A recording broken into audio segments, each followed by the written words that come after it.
warahmatullahi wabarakatuh. Alhamdulillah nahmaduhu wa nasta'inuhu wa nastaghfiruhu wa natubu ilaih wa na'udzu billahi min shururi anfusina wa min sayyiati a'malina may yahdihillahu fahuwal muhtadi wa may yudlil falan tajida lahu waliyan mursyida. Asyhadu an la ilaha illallah wahdahu la syarika lah wa asyhadu anna Muhammadan abduhu wa rasuluhu. Allahumma salli ala Sayyidina Muhammad wa ala alihi wa sahbihi man da'a bida'watihi wa man sanna bisunnatihi ila yaumiddin. Amma ba'd. Yang sama-sama kita hormati saf kepimpinan masjid, yang dikasihi Tuan Imam, para pemimpin masyarakat, tuan-tuan, puan-puan, ayah-ayah, ibu-ibu, muslimin dan muslimat, umat Nabi Muhammad sallallahu alaihi wasallam yang Allah pertemukan ke semua kita pada pagi ini pada satu tempat yang dia muliakan, yang dinisbahkan sebagai Baitul Kulli Taqiyin. Inilah dia rumah kepada orang-orang yang bertakwa. Mudah-mudahan kitalah kesemuanya yang dimaksudkan oleh baginda Nabi sallallahu alaihi wasallam. Jadi pagi ini kita sambung pengajian kita menggunakan kitab Mukhtasar Sya'bil Iman. Mukhtasar, ringkasan, Sya'bil Iman maknanya cabang-cabang iman. Ringkasan cabang-cabang iman yang dihimpun atau dikarang oleh Al-Imam Al-Qazwini Asy-Syafi'i rahimahullah ta'ala anhu, yang meninggal pada 699 Hijrah, yang menghimpunkan 77 cabang iman menurut Al-Quran dan hadis Nabi SAW, yang didasari daripada sebuah hadis sahih riwayat Bukhari dan Muslim. Kata Rasulullah, al-imanu bid'un was-sittuna aw qala bid'un was-sab'una sya'bah. Iman itu, kata Rasulullah, ada 60 lebih atau 70 lebih cabang dia. Wa a'laha, tingkatan yang paling tinggi, qaulu la ilaha illallah. Wa adnaha, dan serendah cabang iman adalah imatatul adza anit tariq, membuang sesuatu yang mengganggu jalan. Wal haya' sya'batun minal iman, dan malu sebahagian daripada cabang iman. Jadi kita di masjid ni kita berhenti pada cabang iman yang ke-20. Cabang iman yang ke-20. Cabang iman yang ke-20 itulah bersuci. Bersuci. Bersuci yang dimaksudkan di sini adalah bersuci daripada hadas. Bila kita sebut bersuci ni daripada hadas, sama ada hadas tu hadas kecil ataupun hadas besar, ataupun bersuci daripada najis. 3. Kalau hadas kecil ni kita berwuduk, ambil semayang.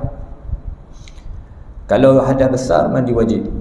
Kalau kita suci daripada najis, kita kena hilangkan najis, sama ada tengoklah mughalazah ke, mutawasitah ke, mukhaffafah, atau yang ada pada zat dan sifat dia, ataupun tidak zahir.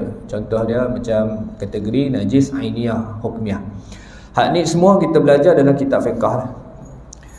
Cuma apabila diletakkan oleh Al-Imam Al-Qazwini beberapa dalil daripada ayat Al-Quran dan juga hadis Nabi SAW, dia merujuk kepada suci daripada hadas merupakan sebahagian ataupun daripada cabang-cabang iman. Antaranya dirakamkan dalam surah Al-Ma'idah ayat yang ke-6. Ini perintah Allah Ta'ala. Allah kata apa? Iza kuntum ila salati fagsilu wujuhakum wa aydiyakum ilal marafiq. Ayat ni panjang lagi lah. Tapi perintah daripada Allah Ta'ala, apabila kamu hendak menunaikan sembahyang, nak solat, apa Allah kata? Allah suruh bersuci. Fagsilu wujuhakum, basuhlah muka kamu, wa aydiyakum, dan kedua tangan kamu, iaitu ilal marafiq, meliputi siku. Ini perintah bersuci untuk menunaikan solat. Ini dikuatkan juga di dalam hadis Nabi SAW. Hadis daripada Abu Malik Al-Asy'ari. Abu Malik Al-Asy'ari ni kunyah gelaran, nama dia Ka'ab. Dia meninggal tahun 18 Hijrah.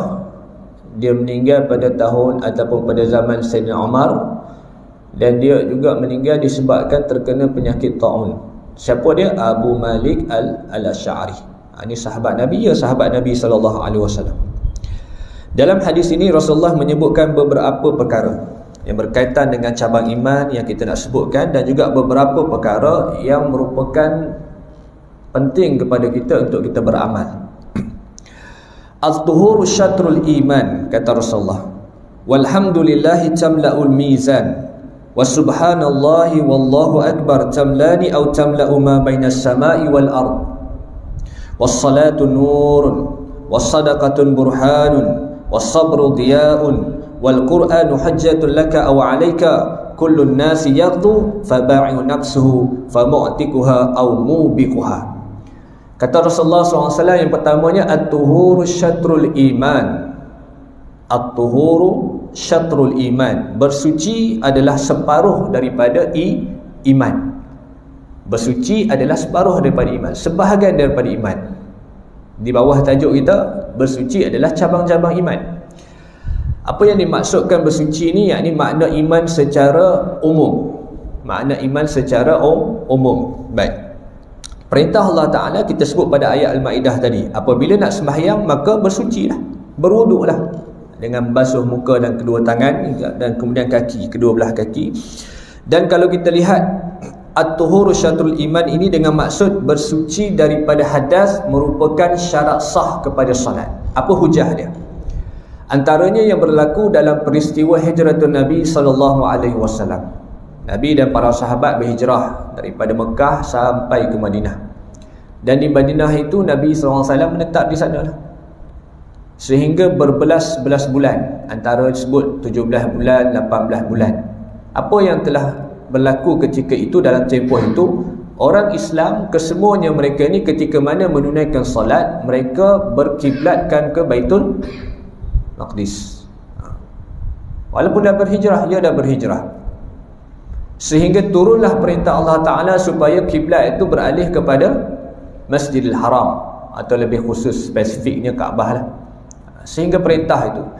Jadi di kalangan para sahabat yang ramai ni, ada di kalangan mereka tertanya-tanya, merasa runsing tentang bagaimanakah solat ataupun ibadah yang dilakukan oleh para sahabat yang sebelumnya, yang telah meninggal dunia, yang mana mereka ini tidak berkesempatan untuk menunaikan solat menghadap ke arah kiblatnya, ke arah Kaabah ataupun Masjidil Haram. Apakah solat mereka itu Allah terima ataupun tidak? Ni sahabat, dia bukan fikir pasal kita mati, cantik juga kereta dia tu kan, memang aku dah lama tak. Itu sahabat dunia tuan-tuan. Sahabat dunia akhirat, tengok sahabat Nabi SAW. Di kalangan mereka telah meninggal dunia, mereka runsing, tertanya-tanya, apakah solat para sahabat yang telah meninggal dunia Allah terima ataupun tidak? Kerana kiblat mereka bukan di Masjidil Haram ataupun Kaabah. Maka di sinilah Allah menjawab persoalan pada para sahabat. Di dalam surah Al-Baqarah ayat 143 kata Allah Ta'ala, "Wa ma kana Allahu liyudhi'a imanakum." Allah kata apa? "Wa ma kana Allahu liyudhi'a imanakum." Allah tidaklah akan menghilangkan bukti iman kamu. Maknanya imanakum, kata ulama tafsir, iaitu salatakum. Allah tidak akan menghilangkan bukti, yakni sembahyang kamu. Makna sembahyang mereka ini diterima oleh Allah Subhanahu wa taala, walaupun kiblat mereka ketika itu bukan di Masjidil Haram ataupun Kaabah. Maka imanakum yang dimaksudkan di sini dalam surah Al-Baqarah ayat 143 itu maksudnya salatakum, sembahyang kamu. Maka berbalik pada hadis tadi, at-tuhuru syatrul iman, bersuci adalah sebahagian daripada iman. Maknanya bersuci daripada hadas merupakan syarat sah kepada untuk menunaikan iman. Iman yang dimaksudkan di sini adalah solat. Ini dalilnya. Kemudian Nabi SAW menyebutkan beberapa amalan zikir. Walhamdulillah tamla'ul mizan. Ini lafaz tahmid. Walhamdulillah ni, alhamdulillah ni segala puji bagi Allah, sana'u bil khair, memuji Allah Ta'ala, menyebut kebaikan, puji Allah Ta'ala. Siapa yang menyebut lafaz alhamdulillah, sesungguhnya dia mengetahui dan memenuhi maksud iman secara hakikinya. Kerana apa? Kerana lafaz alhamdulillah ini, seseorang hamba Allah Ta'ala itu menyabitkan kamalat, kesempurnaan bagi Allah Ta'ala. Ini besar. Sebab tu kalimah alhamdulillah ni sangat dicintai oleh Allah Ta'ala. Dan Nabi menyebut dalam hadisnya ganjarannya sangatlah besar. Apa ganjarannya? Walhamdulillahi tamla'ul mizan. Dan ucapan tahmid iaitu alhamdulillah memenuhi timbangan mizan. Mizan tu apa? Al-mizan merujuk kepada timbangan amalan kita. Sebab tu kita sebut antara nisbah kepada hari kiamat, yaumul hisab, hari perhitungan, hari amalan kita dihitung. Apa yang dihitung? Amalan kita lah. Dan amalan kita ini akan ditimbang, dan timbangan itu dalam hadis disebutkan sebagai al-mizan. Timbangan amal baik, timbangan amal buruk kita. Lalu satu lafaz yang mulia yang dicintai oleh Allah Ta'ala, yang Nabi sebut tentang kelebihan-kelebihannya, itulah lafaz kalimah Alhamdulillah. Satu lafaz yang merupakan ucapan kepada ahli syurga juga. Ahli syurga ni bila dia masuk syurga, antara doa mereka atau seruan mereka yang akhir, iaitulah Alhamdulillah. Apa hujahnya? Kita sebutkan dalam tiap-tiap doa kita. Biasa kita sebut wa akhiru da'wahum anil hamdulillahi rabbil alamin. Dan akhir ucapan mereka, doa mereka, ahli syurga, itu adalah segala puji bagi Allah, Tuhan sekalian alam. Ini ucapan tahmid. Bukan dunia, akhirat. Sampai ke dalam syurga Allah Ta'ala, ucapan ini sangat besar. Sebab tu Alhamdulillah adalah ucapan kita kena sebut sungguh-sungguh lah. Adapun kalau kita melihat lafaz yang kedua, wasubhanallahi wallahu akbar, yang masyhur kita sebut dalam hadis subhanallah walhamdulillah. Dua lafaz ni, tasbih dan tahmid. Adapun dalam hadis kita bacakan riwayat Sahih Muslim, dalam Sahih Muslim menyebutkan subhanallah wallahu akbar. Jaranglah kalau kita belajar jumpa Allahu akbar. Tapi baru ni saya dengar hadis orang baca. Ada kawan kita baca hadis, dia baca hadis ni tapi tak baca matan hadis ni, baca hadis lain, iaitu digandingkan di antara lafaz subhanallah dan lafaz alhamdulillah. Maknanya dinaungi dalam hadis yang sahih ni ya sama. Subhanallah wallahu akbar. Apa kelebihan dia? Tamlani atau tamla'u ma bainas samai wal ard. Manakala tasbih subhanallah dan takbir Allahu akbar, kata Rasulullah, tamlani atau tamla'u ma bainas samai wal ard, setiap satu atau keduanya sekali akan memenuhi bainas samai wal ard, di antara 7 petala langit dan 7 petala bumi. Besar tuan-tuan. Payah tak nak sebut ni? Tak payah. Kenapa tak payah pula? Nabi sebut dalam hadis yang masyhur, kalimatani khafifatani ala lisan. 2 kalimah ringan pada lisan kita nak sebut, tak berbelit pun. Apa dia? Kalau kita sebut kalimah-kalimah zikir, subhanallah, alhamdulillah, Allahu akbar, ringan di mulut nak sebut. Sambil jogging boleh, sambil duduk saja nak pergi kerja dalam kereta boleh, atas motor boleh, duduk saja saya duduk i'tikaf pun boleh. Boleh, semua boleh. 2 kalimah ni sangat mudah nak sebut pada lisan kita. Syaratnya satu, syaratnya sebut bagi betul lah. Alhamdulillah, dapat nikmat, alhamdulillah. Dapat nikmat besar yang kita hajat, alhamdulillah. Alhamdulillah bi ni'matihi tatimmus shalihat. Dapat nikmat tak hajat pun, tapi Allah bagi juga, alhamdulillah ala kulli hal. Syukur pada Allah Ta'ala. Sebut bagi betul. Ada orang alhamdulillah alhamdulillah tak dapat fadilat tak dapat. Sebut dia, syarat dia alhamdulillah. Jadi kata Rasulullah subhanallah dan lafaz Allahu akbar, tadi kita kata alhamdulillah memenuhi timbangan mizan. Yang keduanya subhanallah tasbih dan takbir Allahu akbar memenuhi setiap satu atau keduanya sekali memenuhi ruang di antara bainas samai wal ard. Ni. Apa lagi yang paling besar dalam dunia tentang alam ni? Antara 7 petala langit dan 7 petala bumi ni. Besar kalimah ini. Sebab tu sakilatan fil mizan, tetapi berat pada timbangan mizan. Ringan pada lisan kita, berat pada timbangan amal kita. Masya-Allah. Habibatani ila rahman. Dan 2 kalimah itulah dicintai oleh Allah Subhanahu wa taala. Subhanallah wa bihamdih, subhanallah tasbih, bihamdih tahmid, subhanallahal azim, maha suci Allah taala, dan kemudian membesarkan Allah taala. Ini maksud kepada 2 kalimah atau 3 kalimah yang kita sebut, alhamdulillah, subhanallah dan Allahu akbar. Baik. Kemudian kata Rasulullah sallallahu alaihi wasallam, as-salat was-salatu nurun, dan sembahyang itu cahaya. Sembahyang itu cahaya. Maksud sembahyang itu cahaya adalah Allah Subhanahu wa taala meletakkan cahaya dalam hati seorang yang sembahyang. Cahaya yang dimaksudkan di sini adalah cahaya kebenaran. cahaya yang menerangi hati seseorang, yang dapat membezakan antara perkara yang baik dan perkara yang buruk, perkara yang molek dan perkara tak molek. Dua. Sebab tu orang yang sembahyangnya hati dia disinari cahaya, cahaya petunjuk, cahaya yang mengeluarkan daripada kegelapan. Ada orang datang jumpa ulama, dia tanya, "Ustaz," ataupun dia kata, "Tuan Guru, kenapa saya ni sembahyang tapi maksiat masih buat lagi?" Kan? Ini biasa common lah. Manusia mana tak terlepas daripada maksiat kan? Kecil atau besar tu je. Jadi kata ulama, kata perbaiki solat kamu. Kenapa perbaiki solat? Buat maksiat, perbaiki solat. Buat maksiat, perbaiki solat. Kerana Allah sebut, "Innas salata tanha 'anil fahsya'i wal munkar." Ini janji Allah Ta'ala. Sesungguhnya as-salah, solat maksud di sini solat yang sempurna, bukan sembahyang saja. Ada yang dicelakakan sembahyang dia, kan? Sembahyang yang sempurna, sesungguhnya as-salah, innas salata tanha 'anil fahsya'i wal munkar. Sembahyang kita ni, kata Allah Ta'ala, dia boleh mencegah daripada perkara keji dan munkar. Maka kalau kita still melakukan maksiat, terutama maksiat apa kita paling banyak buat? Kita ni banyak buat maksiat anggota zahir lah. Biasanya mata kan. Mata ni asal celik je macam-macam nampak. Dengan handphone ni macam-macam ada kat dalam, kat luarnya, kat jalanannya, kat pasarnya. Itu maksiat zahir.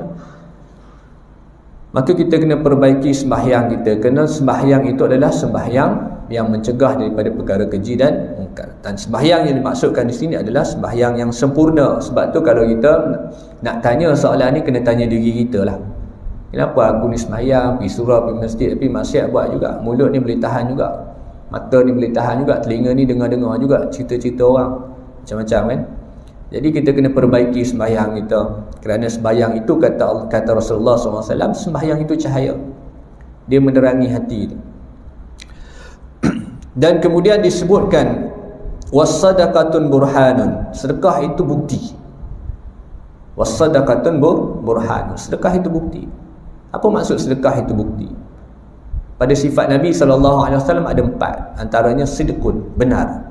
Sedekah itu benar, ya. Sedekah itu sidqun. Sedekah itu membenarkan apa yang telah dijanjikan oleh Allah Subhanahu Wa Taala. Sebab tu orang yang suka bersedekah ni, dia sangat yakin, dia beriman, dia telah membuktikan atas benarnya iman seseorang. Itu orang yang suka bersedekah. Orang yang bersedekah ni, dia telah membuktikan akan benarnya iman dia. Benar. Sebab tu orang yang ada duit ni, biasanya manusia ni payah nak keluarkan duit, harta dia. Kita ni susah nak bagi orang duit. Kalau boleh orang bagi kita duit, kita nak. Kita nak bagi orang duit ke orang bagi kita duit? Kalau boleh orang bagi kita duit lah. Ni nombor akaun aku, kau transfer lah, aku bulan ni sesak lah. Kalau boleh nak macam tu. Tapi macam mana satu orang dia boleh keluarkan duit dia, melainkan dia nak duit yang dia keluarkan tu dapat imbalan balik. Betul tak? Contoh dia berani-berani nak berniaga, dalam akaun dia ada 10,000, tak boleh buat apa dah, aku kena berniaga kat ni.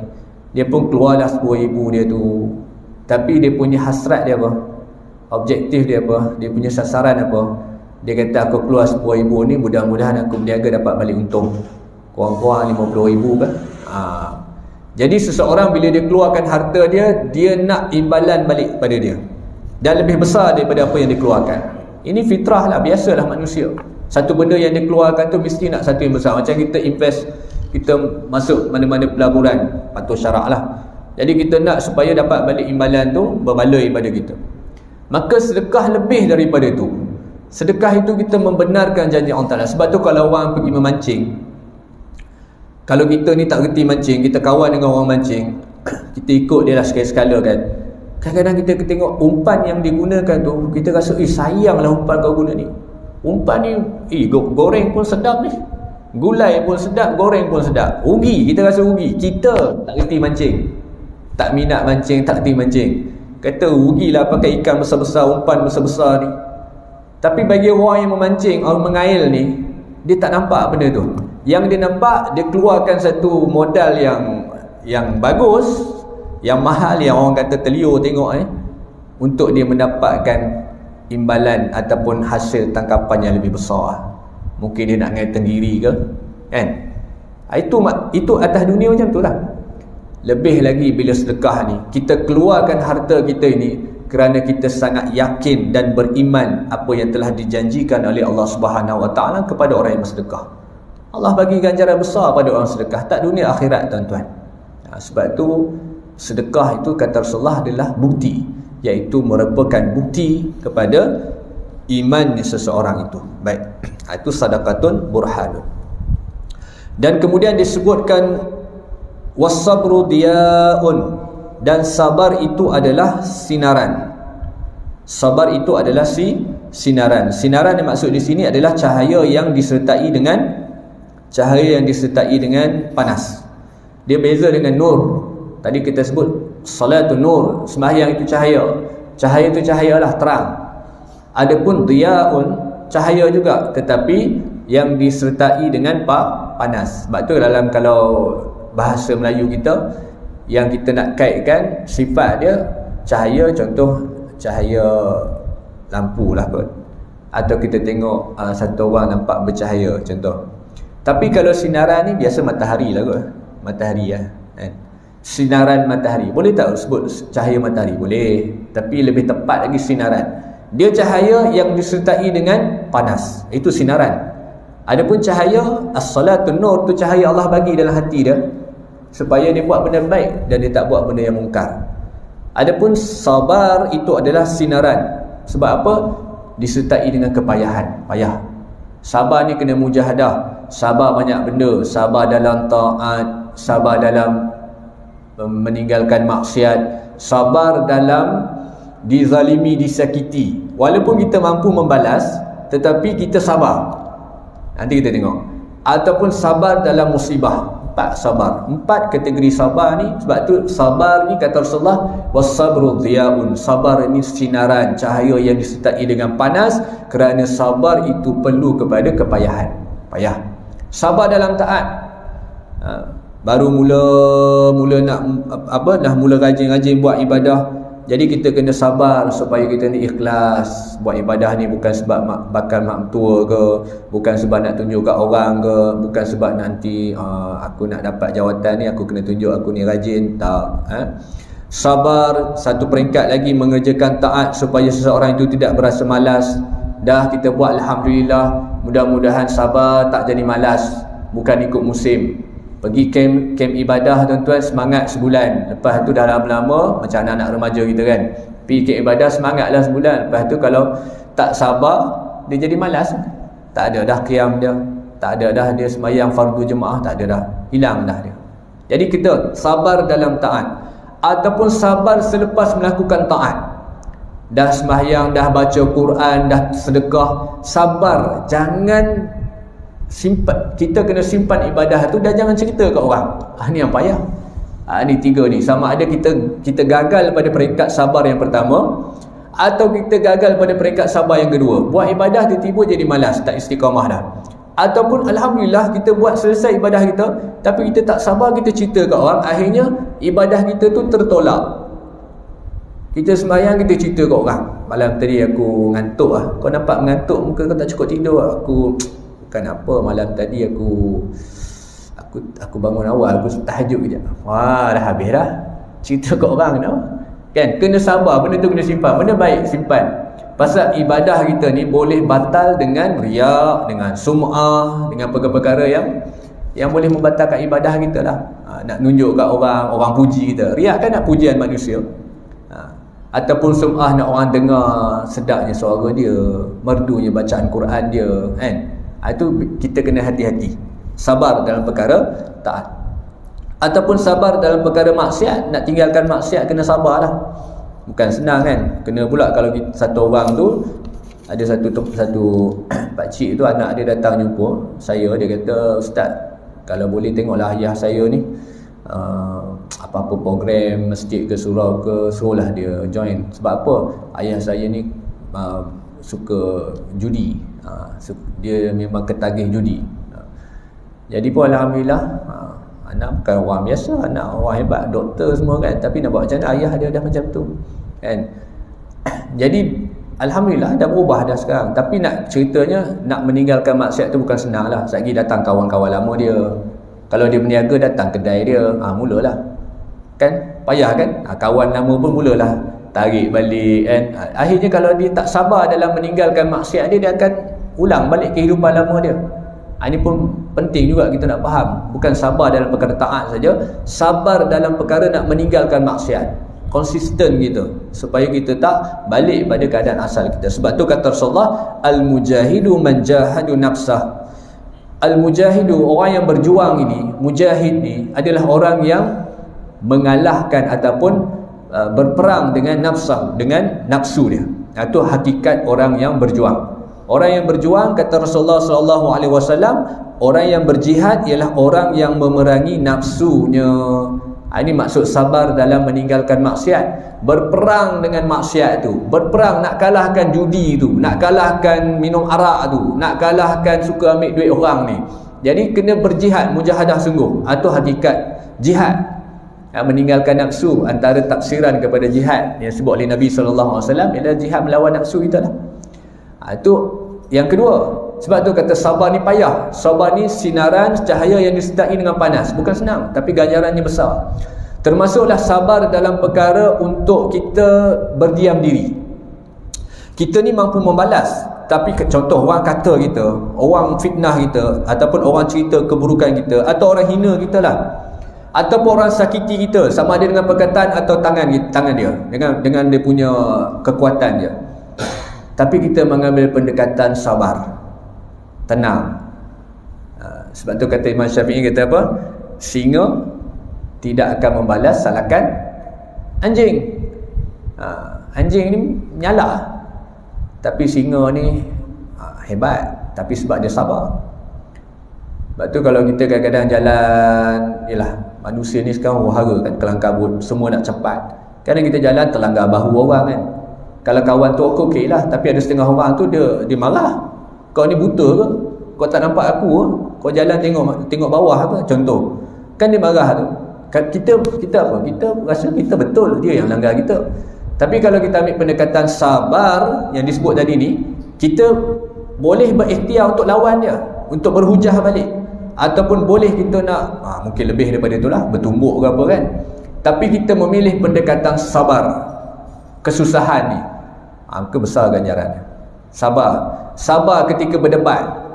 Kita berdebat dengan satu orang, datangkan hujah, kita di pihak yang benar, tetapi kita tahu kalau terus berdebat dia akan menyebabkan tak harmoni, tak ada kesudahan. Kita tinggalkan perdebatan tu. Ini adalah merupakan satu benda yang payah tuan-tuan. Kita bila dah menang, kalau boleh kita nak menang tinggi, setinggi-tingginya. Kan kalau boleh orang tu kita nak bagi malu dia, sebab dia kalah berdebat. Tetapi kata ulama, yang paling utama adalah meninggalkan perkelahian atau perdebatan ketika mana kita di pihak yang benar. Payah. Hak tu payah. Ini benda yang kita katakan sabar dalam ketika mana kita dizalimi, dianiaya, sama ada perkataan ataupun perbuatan orang. Yang keempat itu sabar dalam perkara musibah. Ini yang kita faham kebanyakan orang lah. Meninggallah suami dia, baru umur 35 tahun. Dia pun baru umur 30 tahun, isteri dia. Anak dia kecil-kecil, tak sekolah lagi, sekolah rendah pun tak lagi. Meninggal suami dia. Kita kata sabarlah mak, sabarlah. Ni ujian Allah Ta'ala dan ketentuan Allah Ta'ala kan. Sabar atas musibah. Meninggal mak ayah kita, sabar. Terbakar rumah kita, sabar. Mati ternakan kita, belum lama dah tuan-tuan, mati. Orang racun, sabarlah.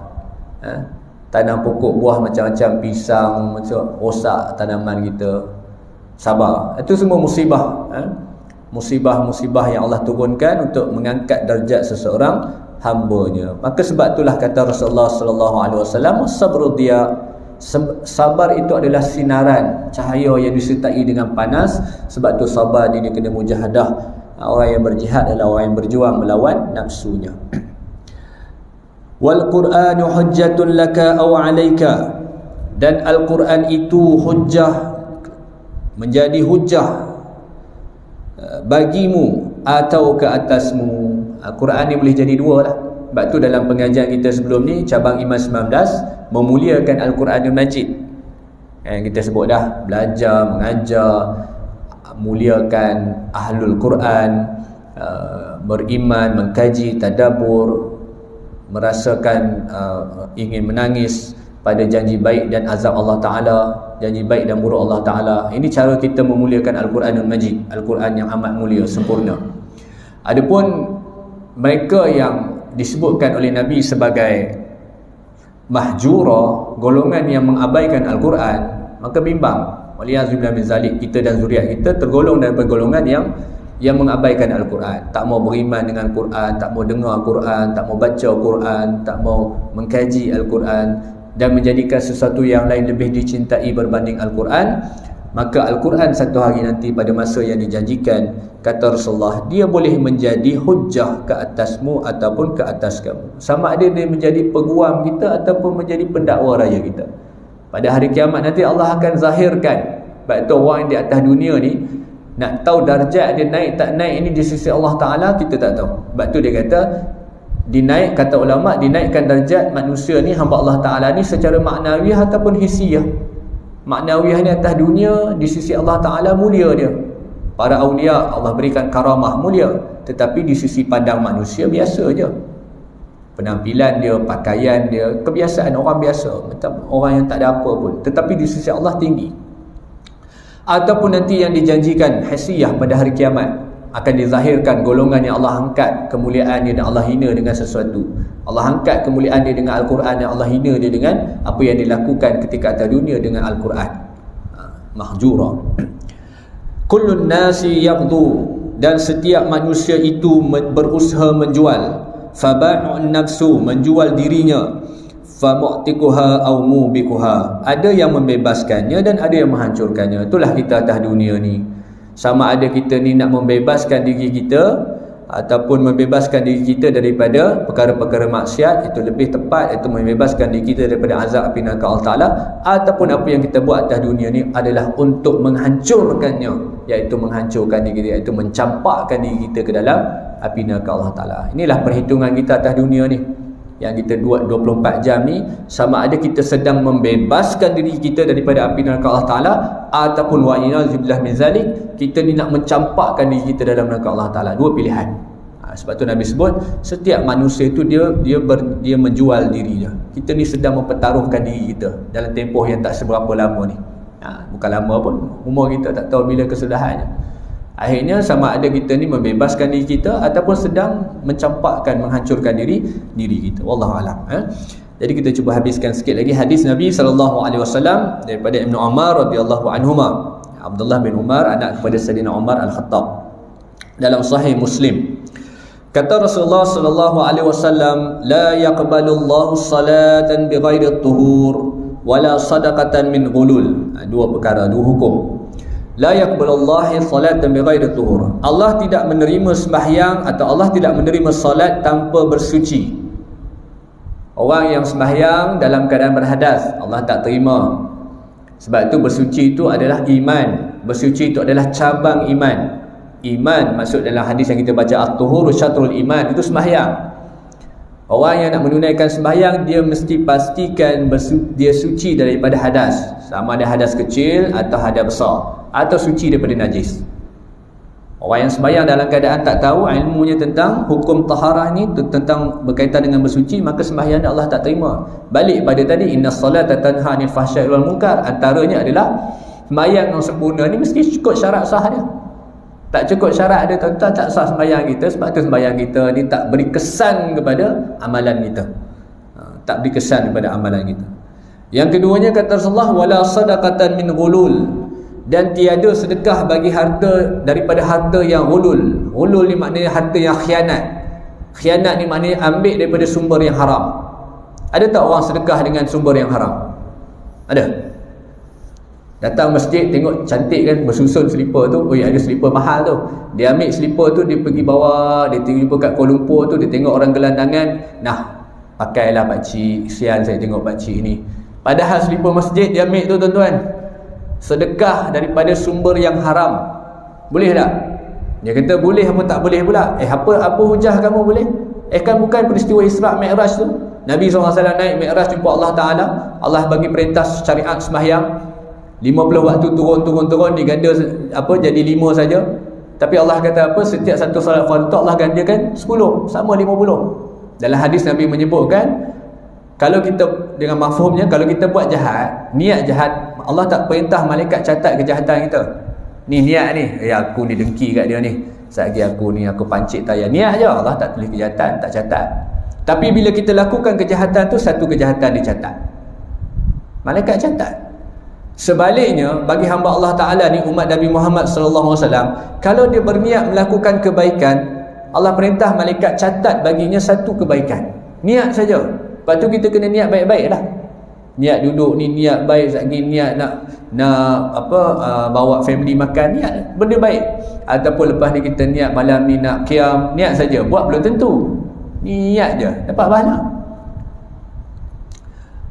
Tetapi apabila kita disertai dengan amalan, niat tadi tu kita buat, maka digandakan. Dalam hadis sebut 10 hingga 700 lebih. Maka satu amalan kebaikan digandakan 10. Maka dia kata, tengok, aku curi dapat 1 dosa, aku sedekah pula dapat 10 pahala. 10 tolak 1 ada baki 9. Boleh lagi lah. Dia berjual beli dengan Allah Ta'ala. Ada tuan-tuan. Dia ambil duit, dia ambil harta orang, dia pergi sedekah. Alah, baru satu kejahatan. Ni aku sedekah ada 10 tolak 1 baru 9. Pandai tak aku lah. Ini bukan matematik atas dunia, tuan-tuan. Sebab tu kata Rasulullah, wala sadaqatan min ghulul, dan tiada sedekah pada harta yang khianat. Sedekahlah macam mana pun, viral lah macam mana pun, tapi kalau sumber tu haram, Allah tak terima langsung. Allah tidak menerima sedekah daripada harta yang haram. Pergi kedai orang, ambil gula, ambil beras, curi duit orang, pergi bantu orang asnaf, tak jadi. Jadi kena pastikanlah benda tu. Kalau cerita orang putih, cerita Robin Hood lah kot. Dia ambil harta, bukan duit dia pun, duit orang. Lepas tu pergi bantu orang susah. Tapi dia tak Islam dah. Tapi nak ceritanya macam tu lah analogi dia lah. Baik. Dan akhir sekali, hadis Hasan daripada Abu Qabsyah As-Saluli daripada Sauban radhiyallahu anhu, kata Rasulullah, istaqimu wa lan tahsu wa'lamu anna khaira a'malikum as-salah wa la yuhafidhu 'ala al-wudu' illa al-mu'min. Ni balik pada zuhur, wudu tadi ya. Istiqamahlah namun kamu tidak akan mampu menyempurnakannya. Ketahuilah bahawa amalan yang terbaik ialah apa dia? Ibadah yang terbaik apa dah? Ni Nabi sebut ni, anna khaira a'malikum as-salah. Sebaik-baik amalan itulah solat. Sebab tu solat ni penting. Jangan tinggalkan solat. Sibuk macam mana pun solat, cara macam mana pun ikutlah. Sakit pun solat.